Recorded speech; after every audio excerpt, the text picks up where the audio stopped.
પણ આ પ્રોટીન આદિ મેળવવા માટે તમે એ ખાઓ છો, પણ જે અનાજ અને કઠોળ મિશ્રિત જે આપણે ખોરાક લઈએ છીએ ને એમાં તો એના કરતાં કેટલુંય બેઝિક પ્રોટીન આપણને વધારે મળે છે. લે ભાત, અનાજ, દાળ, કઠોળ એ ખાવાથી આપણે કોઈ દિવસ પ્રોટીનની તૂટી શરીરમાં રહેતી નથી. લે માટે ઈંડું તમે જુઓ છે એ વાસનાનું પ્રતીક છે, અને કૂકડાને ઇન્જેક્શન આપીને એના શરીરમાંથી પરાણે આ ઈંડા મુકાવડાવવામાં આવે છે. માટે ઈંડાને સાત્વિક ખોરાક કહેવાય નહીં, શાકાહાર ન કહેવાય, એ કાયમ માટે માંસાહાર જ કહેવાય. તો આપણે તો સાત્વિક આહાર કરવો જોઈએ. જો એટલે છાંદોગ્ય ઉપનિષદમાં ઋષિએ કહ્યું છે, આહાર શુદ્ધૌ સત્વ શુદ્ધિ સત્વ શુદ્ધૌ ધ્રુવાનું સ્મૃતિ. આહાર શુદ્ધ હોય તો સત્વની શુદ્ધિ થાય, અને સત્વની શુદ્ધિ થાય તો અખંડ સ્મૃતિ કહેતા ભગવાનની અચળ સ્મૃતિ આપણને રહે. કારણ કે આહાર વિહારને પ્રગાઢ સંબંધ આ આપણા મન સાથે છે. એટલે આપણે કહીએ છીએ ને, અન્ન તેવું મન. જો માંસાહાર કરતા હોય ને એના માઇન્ડ બધા એના ક્રૂર થઈ જાય. જ્યારે શાકાહારી હોય એના હૃદયમાં આમ સામાન્ય રીતે તમે જુઓ તો કરુણા વિશેષ હોય. હિંસક પ્રાણીઓ તમે જુઓ એ બીજાને મારી નાખતા બળે છે, ફટ લઈને શિકાર કરીને પતાવી જ દે. જ્યારે શાકાહારી પ્રાણીઓ તમે જુઓ ભેંસ, ઘોડા, ગાય આ બધા બને ત્યાં સુધી લગભગ માણસોને મારશે નહીં. કોક મારકનું હોય તો એ મારી તો નહીં જ નાખે. કદાચ કોક એવું અપલખણું પ્રાણી હોય તો શિંગડા કદાચ મારી દે, પાટું મારી નાખે, પણ માણસને મારી નાખવા સુધીના ક્રૂર કોઈ શાકાહારી પ્રાણીઓ જોવા નહીં મળે. બિહાર આદિકમાં જો આપણે પણ હિંસા બહુ થાય ને માંસાહાર કરે તો એના માણસો પણ એવા ગુંડા જ છે બધા, હાલતા ખૂન ગમે એના કરી નાખે. એની મેન્ટલી જે પ્રકૃતિ છે ને એ ઓટોમેટિક ચેન્જ થઈ જાય, ક્રૂર અને હિંસક ઘાતકી બની જાય છે. જ્યારે શાકાહારીમાં કરુણા, પેશન, દયા એ આપણને સહેજે સહેજે જોવા મળે છે. એટલા માટે અથર્વવેદ પણ કહે છે કે માંસ ભક્ષક અગ્નિ અમારા દેવ પિતૃ યજ્ઞ નિમિત્તથી દૂર રહે, અને અમારા ઘરમાં ક્યારેય માંસ ભક્ષક અગ્નિ પ્રવેશ ન કરો. લે અધ્વર કહેતા અહિંસા અને ધ્વર કહેતા હિંસા. તો યજ્ઞને અધ્વર શબ્દથી કહેવામાં આવે છે. તો અહિંસક યજ્ઞ કરો, પણ હિંસક યજ્ઞ કરવા નહીં. ભગવાન સ્વામિનારાયણે પણ જુઓ હિંસક યજ્ઞ બંધ કરાવવા માટે કેટલા પ્રયાસો કર્યા. જગજીવન મહેતાને સમજાવ્યો, ત્રણેય ભાઈને ન માન્યા તો ભગવાન ત્યાંથી ચાલી નીકળ્યા, અને નારાજ થઈને પ્રભુએ કહ્યું કે હજી માનો. ન માન્યા. ભગવાન કહેતો હવે હું જોઉં છું કેમ યજ્ઞ તમે પૂરો કરો છો. અને રાજાનો કોપ એના ઉપર થયો અને બધાને મારી નાખ્યા. જો ત્રણેય ભાઈના માથા કાપીને યજ્ઞમાં હોમી દીધા. હિંસક યજ્ઞનું ફળ શું આવ્યું? મોત. અને ભગવાને સ્વયં કેટલા મોટા મોટા અહિંસક યજ્ઞો ડભાણમાં, જેતલપુરમાં, કારિયાણી આદિ ગામમાં પણ મહારુદ્ર, અતિરુદ્ર, હરિયાગ, વિષ્ણુયાગ આવા મોટા મોટા યજ્ઞો કરી અને જગતને દેખાડી આપ્યું કે વેદોનું અહિંસામાં તાત્પર્ય છે અને અહિંસક યજ્ઞ કરવા જોઈએ, હિંસક યજ્ઞો નહીં. તો આ પ્રમાણે આપણો જે ખોરાક છે એ શેના માટે છે? શરીરને ટકાવવા માટે. તો એ શરીર આપણું છે એ શાકાહાર એને ફિટ છે, માટે કાયમ માટે જીવન જીવવા માટે પણ શાકાહાર કરવો જોઈએ. પણ રસના ઇન્દ્રિયને આપણે લાડ લડાવવા માટે કે પછી દેખાદેખીથી બીજાને જોઈને કે ભાઈ ફલાણું તત્વ શરીરમાં ખૂટે છે નહીં માંસાહારમાંથી મળે છે એમ માનીને પણ ક્યારેય શાકાહારને છોડી અને માંસાહારની પ્રવૃત્તિ કરવી નહીં. એટલે ભગવાન કહે છે ક્યાં સુધી, તો કે દેવનો પ્રસાદ હોય તો પણ માંસ ભક્ષણ અમારા ભક્તોએ ક્યારેય કરવું નહીં. ભગવાન કહે છે દારૂ એ દેવતાનું નૈવેદ્ય હોય તો પણ ક્યારેય પીવો નહીં. શા માટે? હરિલીલામૃતમાં કહે છે દારૂ પીવાથી મતિભ્રષ્ટ થાય, સુજે ન કામ સારો જ કાય, સાર સાર વિવેક ન હોય, માનવ તે દાનવ તુલ્ય હોય. દારૂ ન પીએ ભક્ત સાચા હોય, મુખમાં ન મૂકે કદી માંસ ખોય. કરે ન ચોરી અવેરી ન હોય, ના વટલાવે વટલે ન ખોય. ભગવાન કહે છે દારૂ પીવાથી માણસની મતિ ભ્રષ્ટ થઈ જાય છે અને કોઈ સત્કાર્ય એને પછી સૂઝતું નથી અને સાર અસારનો વિવેક એને ચાલ્યો જાય છે અને માનવ છે એ માનવ મટી અને દાનવ બની જાય છે. માટે ભગવાનના જે ખરા ભક્ત હોય ક્યારેય દારૂ પીતા નથી, મુખમાં ક્યારેય માંસ મૂકતા નથી, ક્યારેય ચોરી કરતા નથી, વ્યભિચાર નથી કરતા અને વટલતા નથી અને વટલાવતા નથી. તો અહીંયા હરિલીલામૃતમાં ભગવાન આ 5 વર્તમાનની વાતો કરે છે. જો તો પંચ વર્તમાન દારૂ, માટી, ચોરી, અવેરી, વટલવું નહીં ને વટલાવવું નહીં. જો આ પંચ વર્તમાન ભગવાનના ભક્તોએ અવશ્ય પાળવા જોઈએ.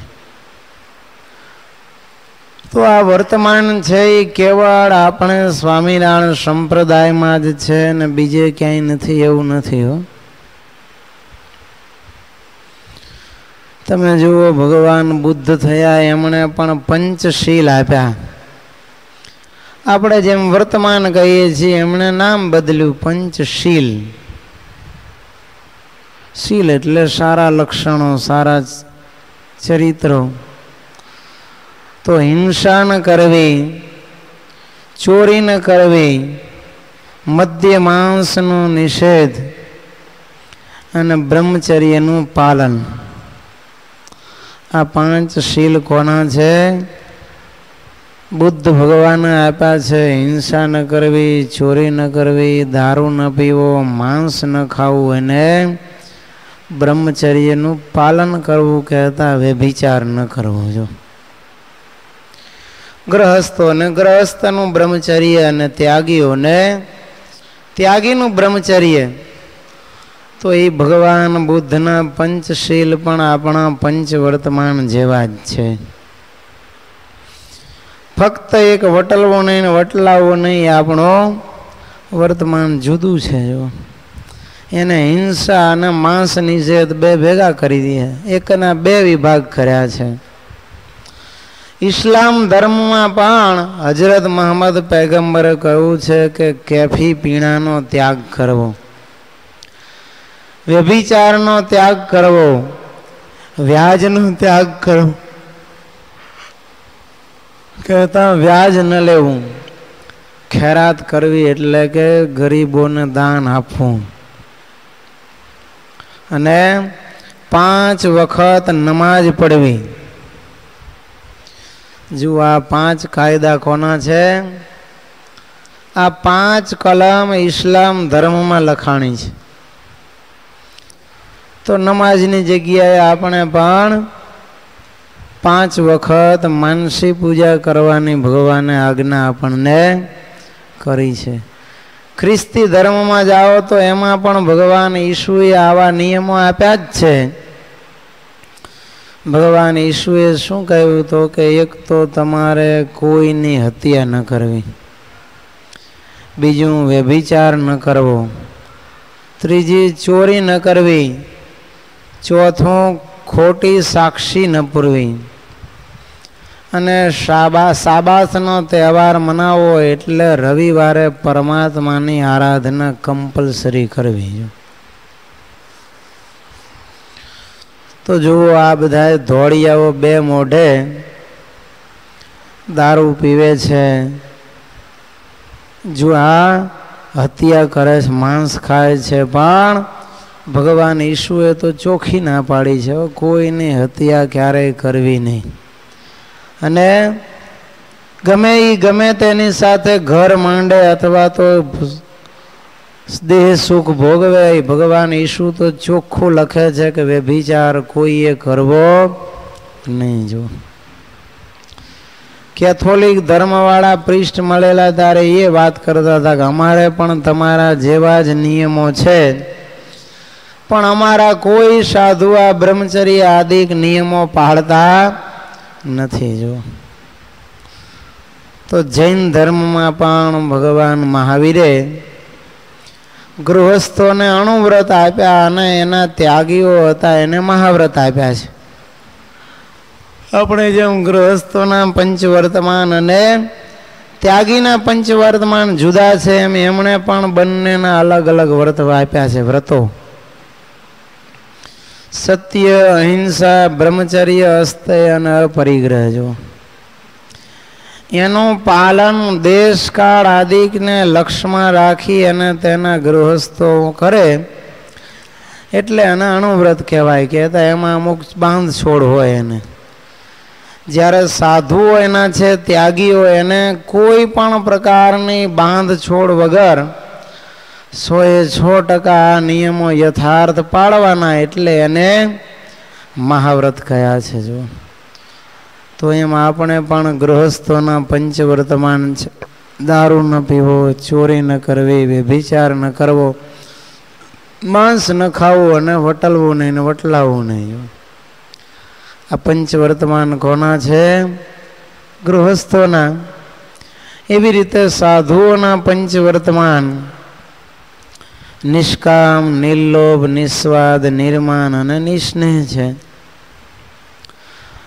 તો માણસને ખરેખર માણસ ક્યારે કહેવાય તો કે એની અંદર માણસાઈ આવે, એની અંદર જ્યારે મનુષ્યત્વ આવે ત્યારે એને માણસ કહેવાય. જુઓ તો આ ચોરી, દારૂ, માંસ, લૂંટફાટ, વ્યભિચાર, હિંસા, આ બધા જે કર્મો છે ને એ રાક્ષસી અને પિશાચી વૃત્તિઓ છે. કેવી?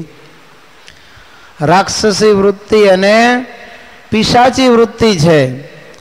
આ કોઈ દેવની અથવા તો માણસની કૃતિઓ કે વૃત્તિઓ નથી. એટલે જેની અંદર આવા હિંસા, ચોરી, જુગાર, દારૂ, માંસ આવા બધા દુર્ગુણો હોય એને માણસ કહેવાય જ નહીં. આ પંચવર્તમાને યુક્ત હોય એને જ માણસની કેટેગરીમાં મૂકી શકાય. એટલે તો શાસ્ત્રોમાં કહ્યું છે ને કે આચારો પ્રથમો ધર્મ. આચારો પ્રથમો ધર્મ. પહેલો ધર્મ કયો છે તો કે શુદ્ધ આચાર. જો જેને આપણે સદાચાર પણ કહીએ. ભગવાનને અતિશય પ્રિય સૂત્ર છે. લ્યો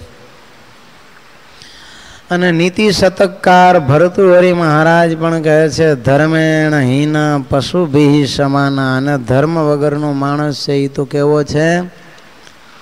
પશુ સમાન છે. લ્યો આચાર વગરનો માણસ એને માણસ કહેવાય જ નહીં. પણ પરિસ્થિતિ આજે ઉલટી થઈ છે.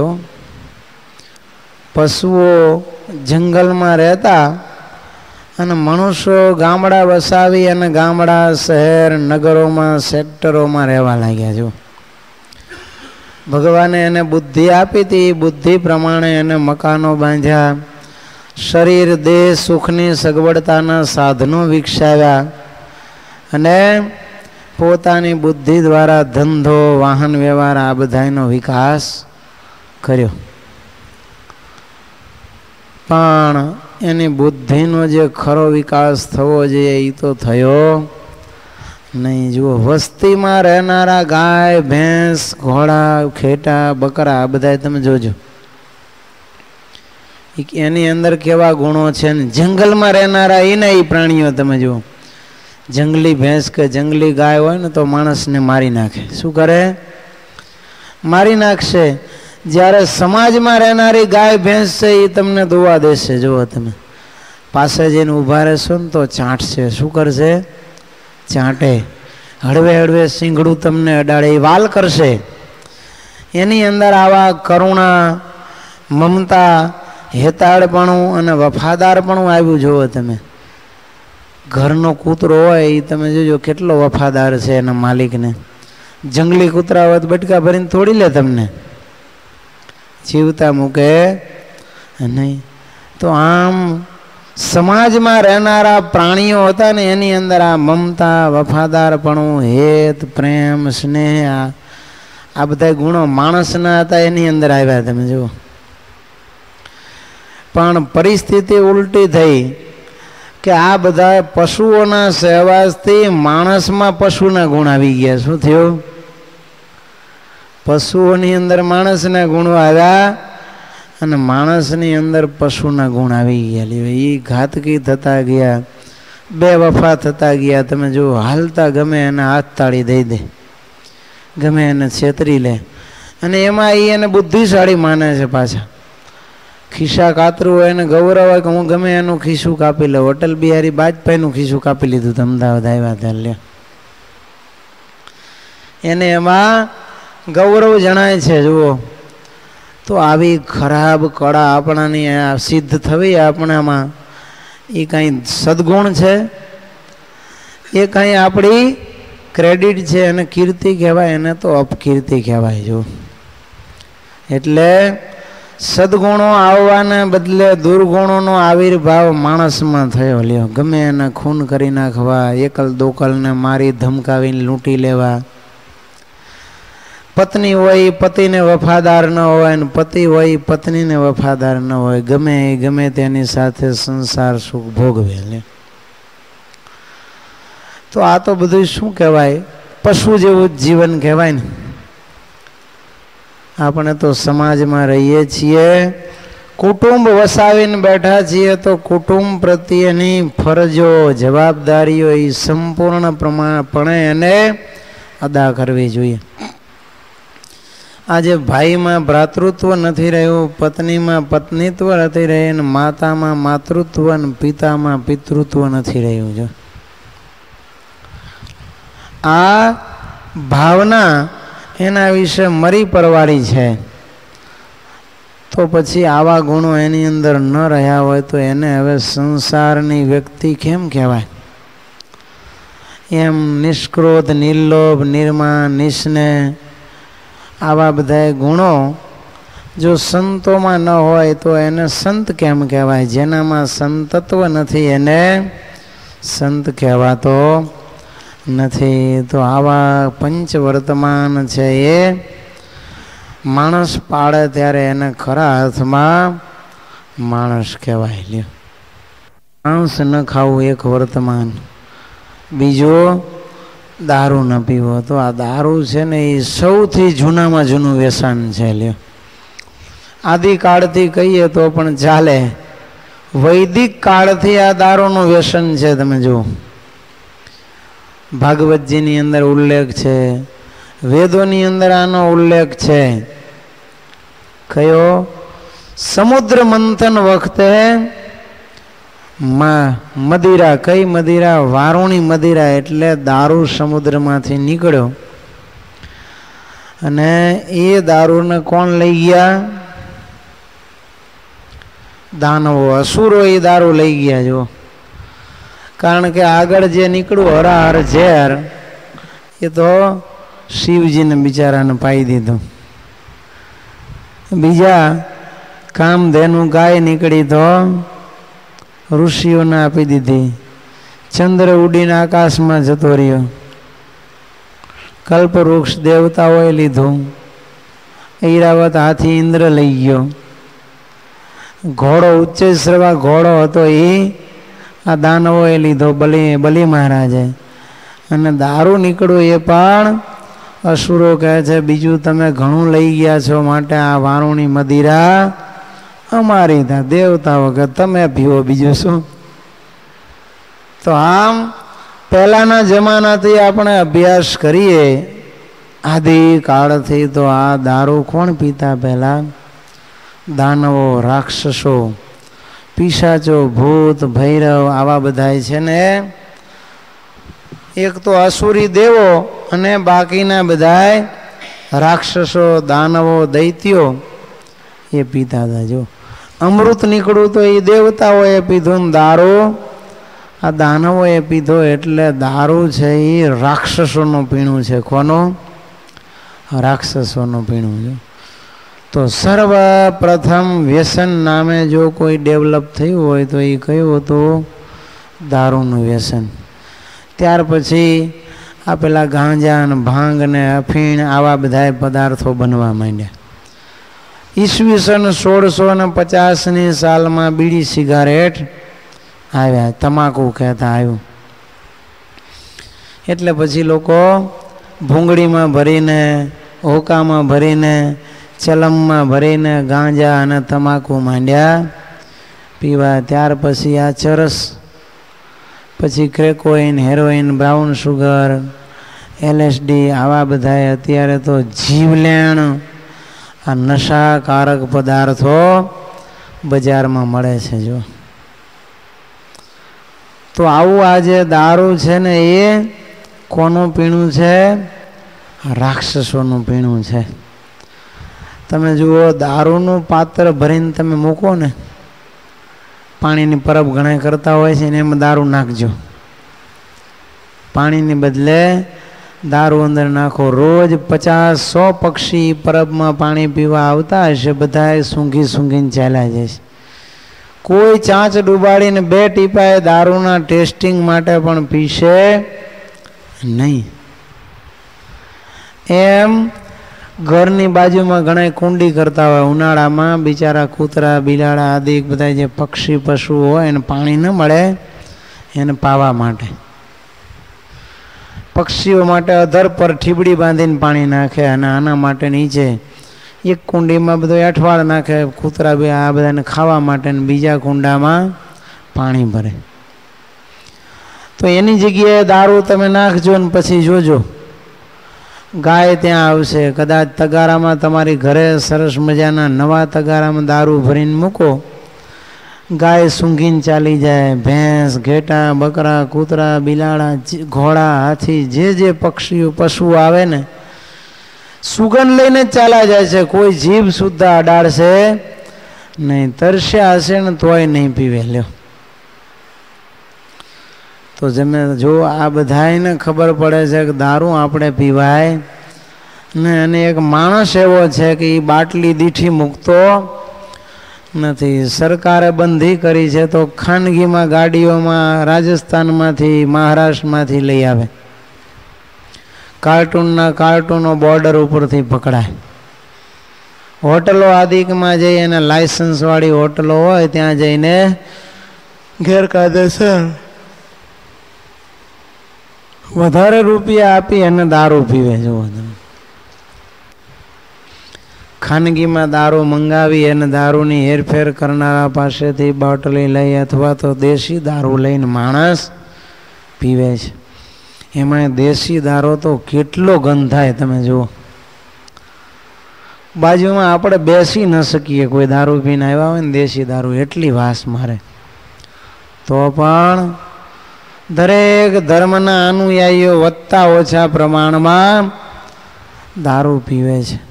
આશ્ચર્યની વાત તો એ છે કે આપણે આગળ જોઈએ બધાય ધર્મોમાં દારૂ તો હતો જ નહીં પીવો એમ તમે જુઓ, છતાં એકે ધર્મના છોડતા નથી. જુઓ કુરાનમાં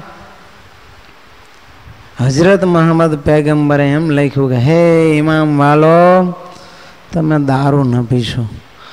કારણ કે દારૂ એ શૈતાનની કારીગરી છે અને એ દારૂ એ કરીને શૈતાન તમારામાં દ્વેષ અને દુશ્મનાવટ ઊભી કરાવવા માગે છે.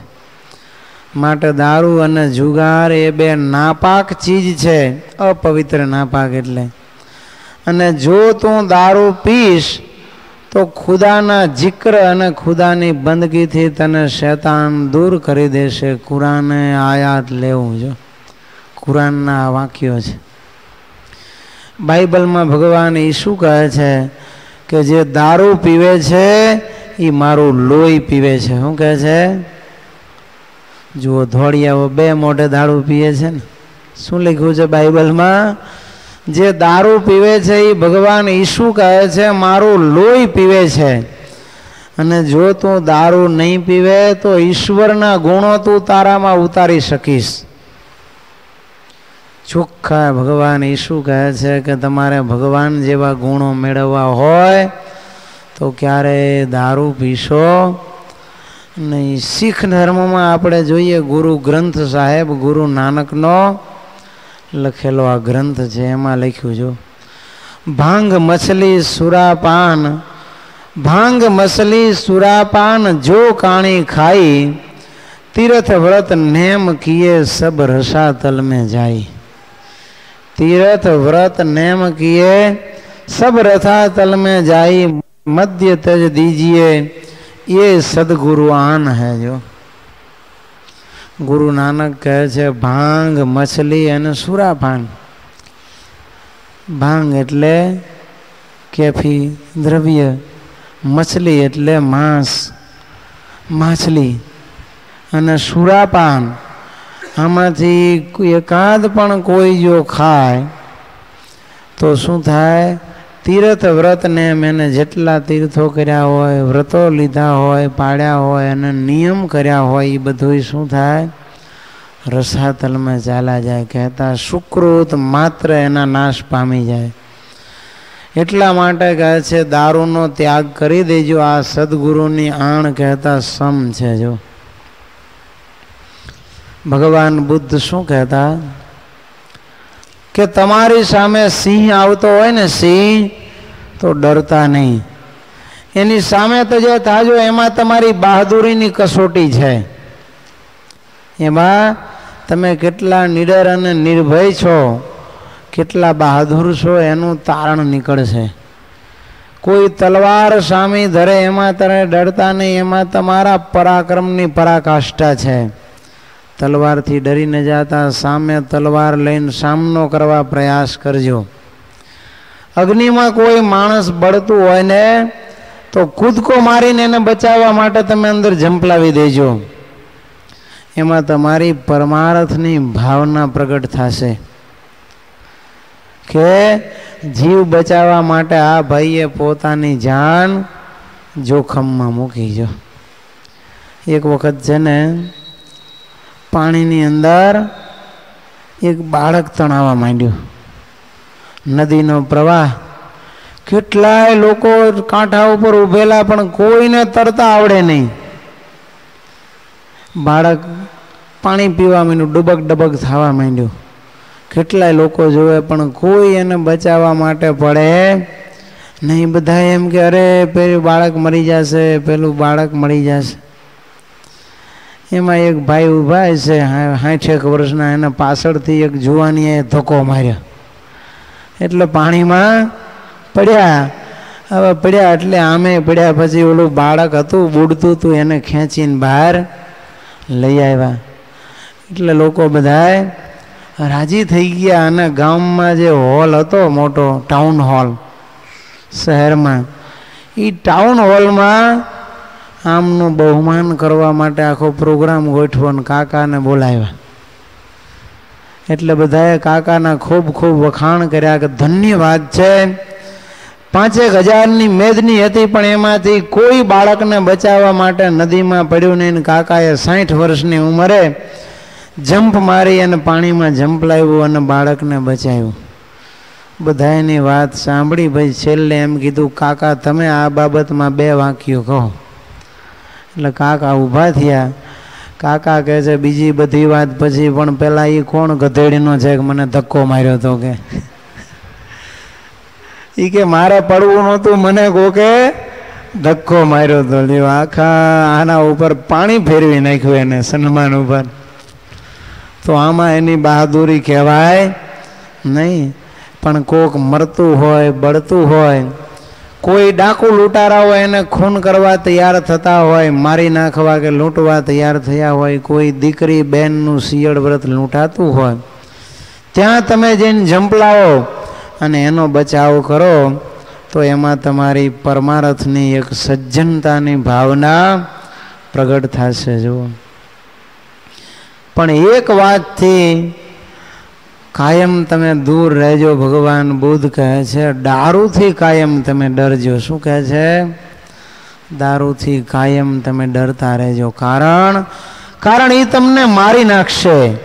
અને તોય તમારી બહાદુરી, બલિદાન કે પરમાર્થની ભાવના એમાં સિદ્ધ નહીં થાય. કોઈ એમ નહીં કે આ બહાદુર હતો, દારૂ પી પીને મરી ગયો.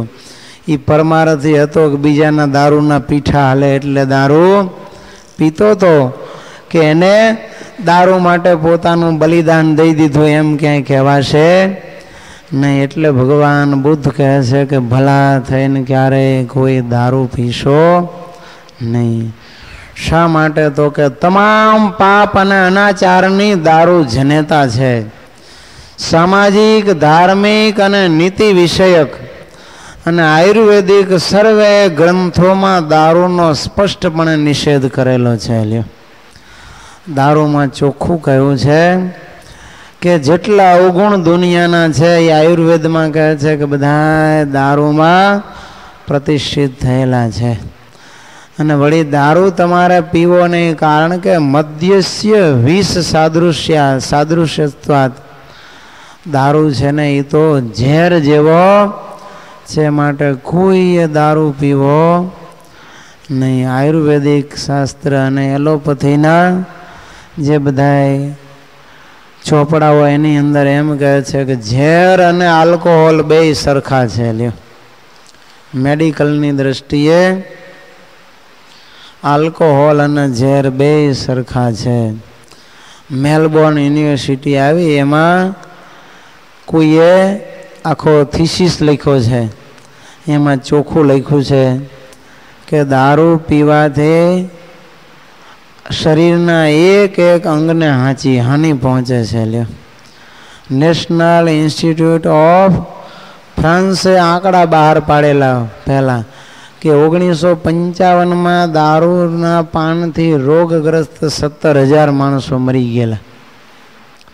ક્યારે? આ તો 1955ની વાત છે. ત્યારે તો બહુ લોકો ઓછા પીતા હતા. જો આજે તો 17 લાખ ઉપર માણસો દર વર્ષે દારૂ પીને મરતા હશે. લે, ડૉક્ટર વોસલર કહેતા કે દારૂ પીવાથી ફાયદો થાય છે એ વાતમાં કોઈ તથ્ય નથી, પણ દારૂ પીવાથી હે મિત્રો નુકસાન થાય છે, એનાથી તારાજી થાય છે, એ તો તમારી નજર સમક્ષ છે.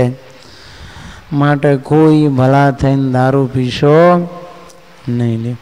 એ પ્રેક્ટિસ ઓફ મેડિસિન નામનું એક પુસ્તક છે. એ પ્રકરણમાં ડૉક્ટર લેવિસ લખે છે કે દારૂ, બીડી, સિગારેટ અને તમાકુ એ એવું ઝેર છે કે લોકો એને સમજી શકતા નથી, અને જ્યારે એ સમજે છે ત્યારે એની પાસે બચવાનો કોઈ ઉપાય નથી. કહેતા એને ઘણું મોડું થઈ ગયું હોય છે.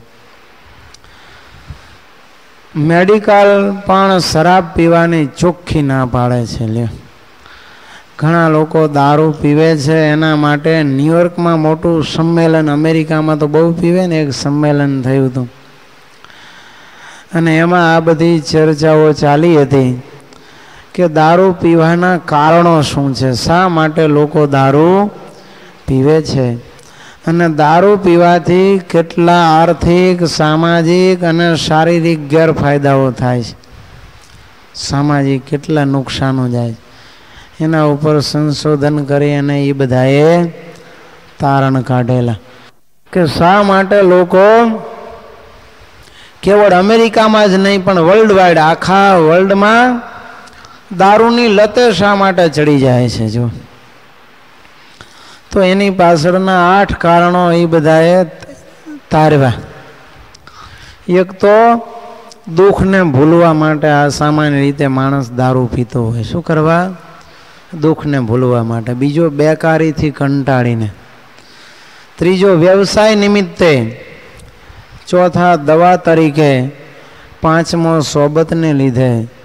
છઠ્ઠો કૌટુંબિક સંસ્કાર. સાતમો મનોરંજન માટે. અને આઠમો જિજ્ઞાસા વૃત્તિથી દારૂ પીવામાં લોકોની પ્રવૃત્તિ થાય. તો દુઃખને ભૂલવા માટે શારીરિક અને માનસિક 2 પ્રકારના દુઃખો છે. જુઓ, એમાં જે મજૂર વર્ગ છે ને એ સવારથી સાંજ સુધી તનતોડ મહેનત મજૂરી કરતા હોય એટલે એને શારીરિક દુઃખ કહેતા. કઠોર પરિશ્રમથી શરીરમાં થાક લાગે, અતિશય શરીર દુખતું હોય, કળતર થતું હોય એટલે પછી શું કરે? ઇંગ્લિશ દારૂ પીવાના પૈસા ન હોય પણ દેશી દારૂની બાટલી કોથળીઓ આવે. સુરતમાં તમે જોયેલી કોથળીઓ મળે, પ્લાસ્ટિકની જ્યાદા કાગળની કોથળી હોય, એ પોટલીમાં દારૂ મળે. જો તો એ પોટલીઓ લઈને પીવે. એક વખત સ્લેબ ભરાતો હતો અને કોન્ટ્રાક્ટરો દારૂ, કારણ કે રાતે કામ કરવાનું, સવારથી સાંજ સુધી કામ કર્યું હોય ત્યાં સુધી તો મજૂરો રોટલા ખાઈને ટાઈમ કાઢે, પણ રાતે કામ કરવાનું હોય, પછી થાક્યા હોય એટલે ડબલ ડ્યુટી કરે નહીં. એટલે કોન્ટ્રાક્ટરોને વિધિન ટાઈમ લિમિટ કામ પૂરું કરવાનું હોય. મજૂરો કાયમી એના જાણીતા હોય ને કામ કરતા હોય હરખું, એટલે નવા મજૂરોને લાવે તો જૂના બગડી જાય. એટલે પોતાના મજૂરો પાસે ધાર્યું કામ કઢાવવા માટે શું કરે? દારૂની બાટલી લાવી દે. જો આ સ્લેબ ભરાતા હોય, મોટા મોટા પુલના કામકાજ થતા હોય, એમાં તમે જોજો રાતે કરે પુલના કામ. કારણ કે સરકારી કામમાં લોખંડ, સિમેન્ટ આ બધું હગે વગે કરવાનું હોય. સાંજે એનું ચેકિંગ થાય.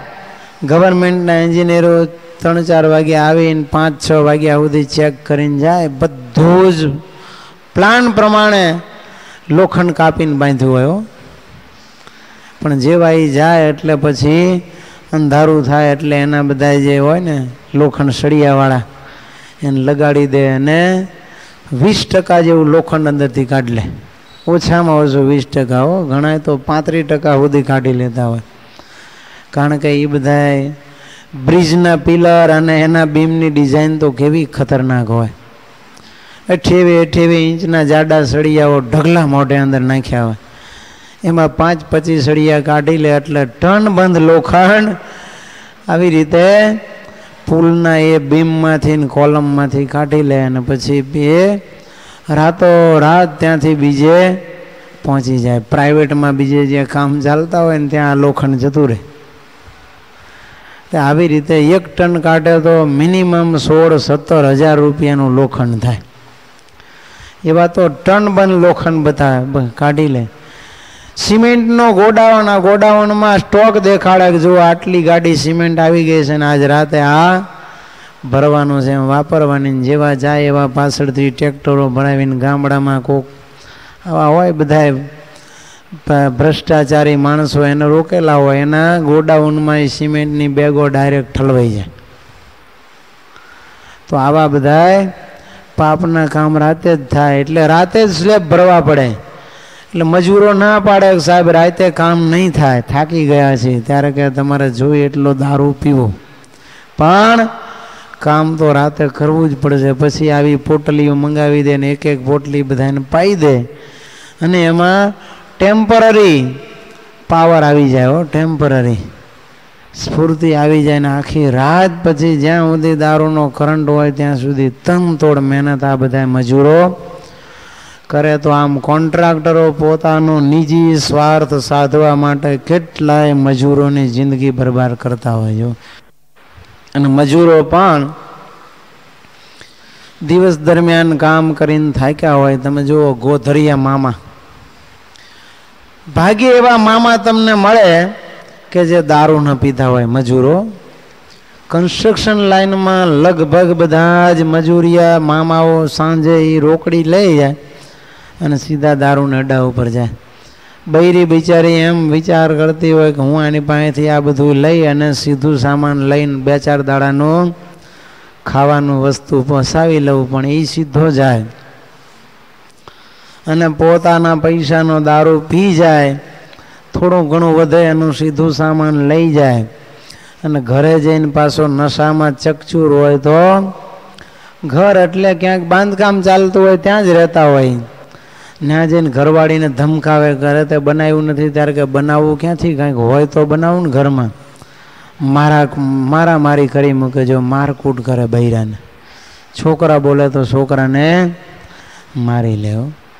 તો આમ સામાન્ય રીતે શરીરના થાકને મટાડવા માટે મજૂર વર્ગ દારૂ પીતો હોય છે. પણ તમે જુઓ એમાં થાય શું ખબર છે, જ્યારે દારૂ પીએ ત્યારે તો પછી રુધિરા પીષણ તંત્ર છે ને એ સતેજ થઈ જાય. પૂરજોશમાં લોહી આપણી નાળીઓની અંદર વહેવા માંડે. એટલે તત્કાલીન સમયે તો આપણને એમ લાગે કે આપણામાં ઘણી સ્ફૂર્તિ આવી ગઈ છે. પણ જ્યારે દારૂનો નશો ઉતરે ત્યારે પછી ભયંકર તોડ શરીરમાં થાય. આખું શરીર દુખતું હોય છે. એટલે થાકને ભૂલવા માટે જે દારૂ પીવો એ મૂર્ખામી સિવાય બીજું કાંઈ નથી. જો એક વખત છે ને આવી રીતે એક મજૂર દારૂ પીને હાલ્યો જતો હોય છે અને હવે મોટા મોટા સેક્ટર હોય ને બધા, વડોદરામાં તો સેક્ટર મોટા, એટલે પછી રિફાઇનરીમાં ત્યાં બધે, એટલે આખી રિફાઇનરીને પાણી પાવાનો જે મોટો ટાંકો, વોટર ટેન્ક, ત્યાંથી એ બોલો કોક ફેરવીને ખોલે એટલે પાણી ચાલુ થાય. એટલે એક એ બોલો એને કર્મચારી હશે, એ મોટું આવડું મોટું એક ચકેડું હતું, એ લઈને આમ આટા ખોલતો હશે ને ઓલો દારૂડિયો દેખી ગયો. अब मुझे पता चला कि सारी रिफाइनरी को कौन घुमाता है.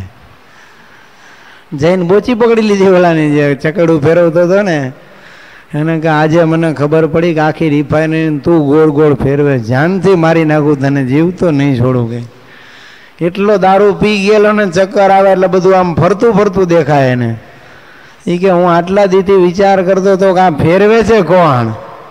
ઓલા જે ફેરવીને બે નાખીને ચક્કર ખાઈને હેઠો પડી ગયો. બધા ફેર ઉતરી ગયા ને રિફાઇનરી ફરતી બંધ થઈ ગઈ. પણ આમ થાય. બીજો એક દારૂડિયો એપાર્ટમેન્ટમાં રહેતો હોય છે, ખૂબ દારૂ ઢીંચીને આવેલો, પછી તમે જોયું છે ને કેવી એની હાલત હોય. ભૂંગળીવાળું તાળું, કયું તાળું માર્યું હતું? ભૂંગળીવાળું તાળું મારેલું. હવે એ તો ઓલી ભૂંગળીમાં પાછી અંદર અણી હોય, અણી સેટ થાય તો જ અંદર જાય ચાવીને, કે જલ્દી જાય નહીં. એટલે આમ હાથેથી તાળું પકડીને આમ ઘાલવા જાય ને આમ કરતો તાળાની ચાવી બાજુમાં જતી રહે. સમજ્યા?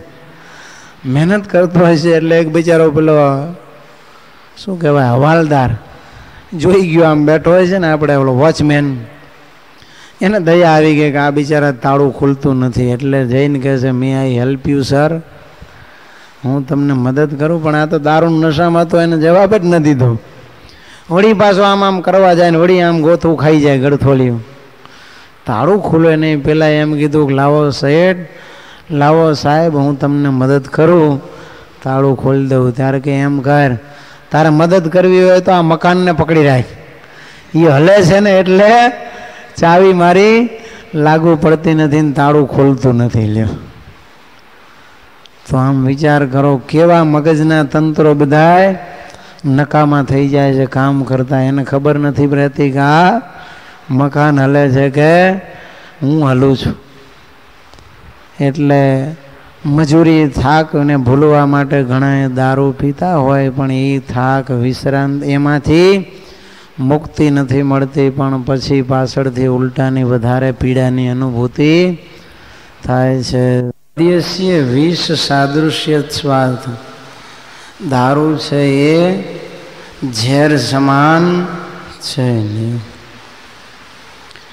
નેશનલ ઇન્સ્ટિટ્યૂટ ઓફ ફ્રાન્સે વર્ષ 1955 આંકડા બહાર પાડેલા કે દારૂપાનથી રોગગ્રસ્ત 17,000 માણસો એક વર્ષમાં મર્યા.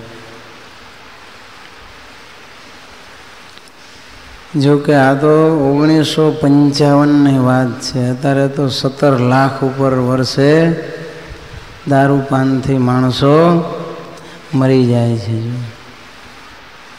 તો આમ આ પ્રેક્ટિસ ઓફ મેડિસિન નામના પુસ્તકમાં ડૉક્ટર લેવિસે કહ્યું કે દારૂ, બીડી, સિગારેટ અને તમાકુ એ એવું ઝેર છે કે લોકો એને સમજી શકતા નથી,